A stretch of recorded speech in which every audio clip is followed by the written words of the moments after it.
Welcome to Driving with Tara, the podcast where we explore narcissism and its effects on society, humanity, and people like you and me. And I was thinking last night about the three phases of the narcissistic relationship, if you will. Idealize, devalue, discard.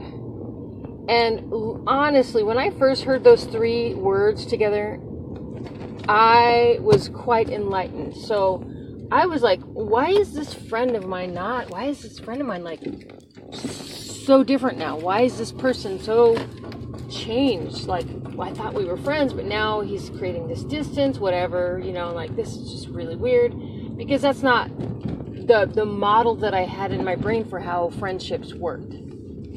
And so one of the first things I discovered, or one of the first things I pondered about this was that, one of the first things I stumbled across and kind of trying to figure out what was going on. Because when this is happening, you're like, you don't know what to do. You don't know who to ask. So I asked Google. And one of the first things I came up with was bipolar disorder. So I did a ton of research on bipolar disorder. And where there may be elements of bipolar in this situation, because it's probably, pretty rampant, because life is hard, and I feel like bipolar can come from trauma, in my opinion, at least partially. I stumbled across that as perhaps something that was happening in this situation.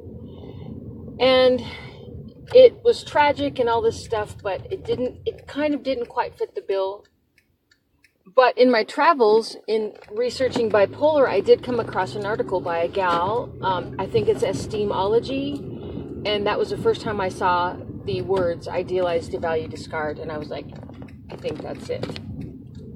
And so, the funny thing about the whole kind of like system, or whatever, the cycle, is that, well, I guess there's really nothing funny about it.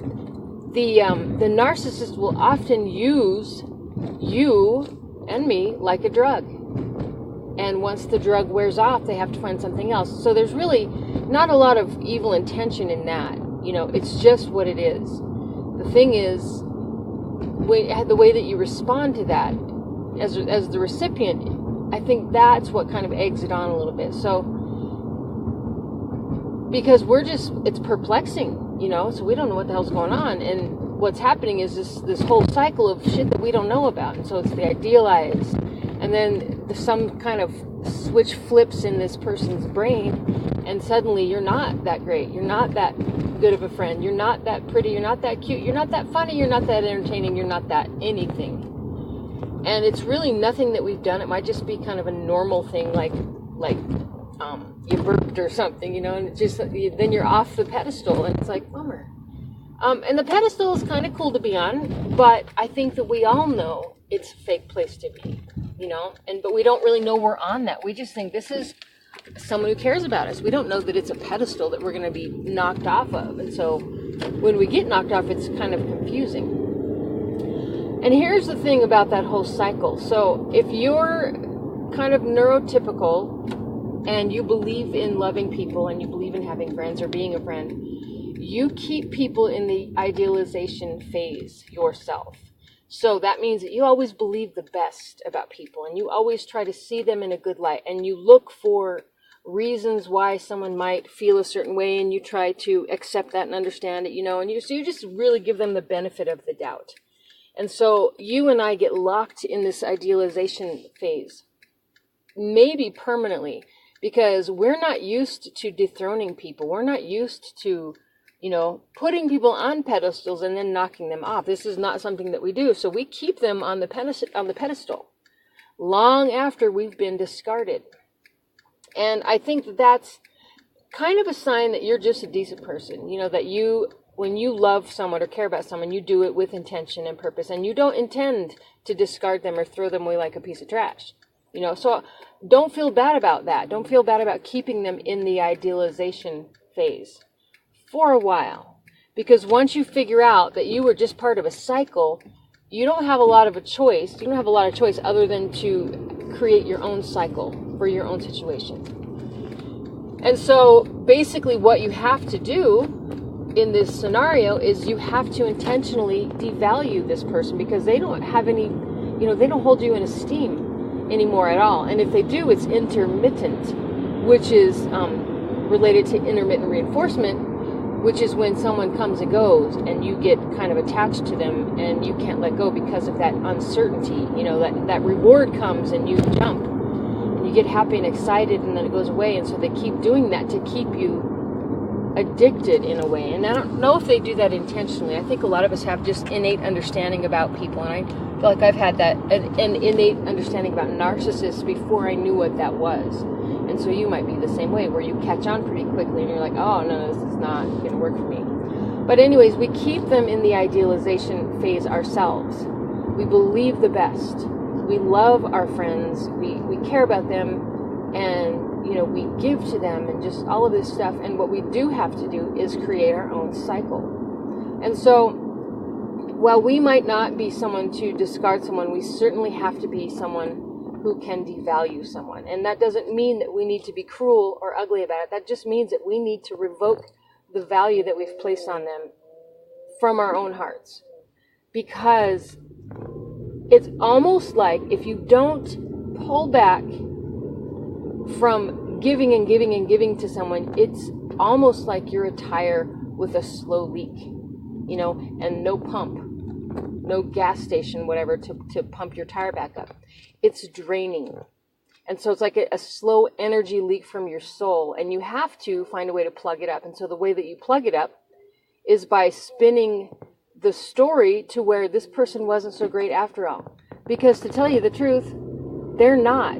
If they can't love the way that you love, then they're not an equal for you. They're not a partner for you. They're not someone who you need to invest in. And it really there doesn't have to be a lot of judgment here. While devaluing someone does entail a certain amount of judgment, where, you go, well, you're just a piece of crap, that's kind of a judgment. It doesn't have to be. It can be more kind than that, where you say, we're just not a match. We're just not the same kind of people. We just don't love in the same way. And you don't ever need to tell them these things. These are things you need to tell yourself. We're just not a fit. If you want to kind of abstain from being judgmental and bitchy, that is okay. And it is kind of a nice way to go if you can do it. And it also doesn't involve a lot of blame. And so if you don't want to be narcissistic like that, where you blame everyone for everything that was wrong, then that's a pretty good way to go, kind of this neutral way. However, if you have trouble with that, and you need something a little bit stronger, then yeah, you do have to get a little judgy about the situation and about the person in order to cut yourself free. It's not that you really want to be someone who discards people or someone who devalues people, but it's kind of an act of necessity sometimes for some of us. And so, yeah, there might be some language that enters into your mind talk about what a shitty person this person is. And that's okay.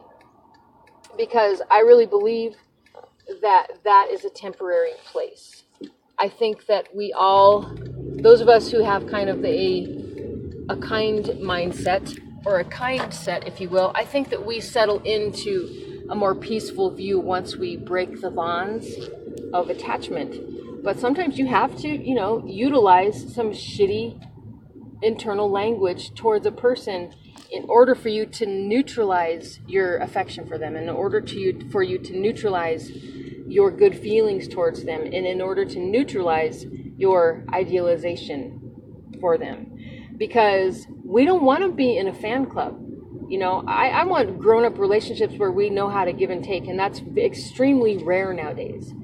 But we don't want to exist in a fan club where we're just always pouring out our energy and our screams and like, I'm thinking of like the Beatles, how all their chicks used to scream, ah! We don't have that kind of energy anymore.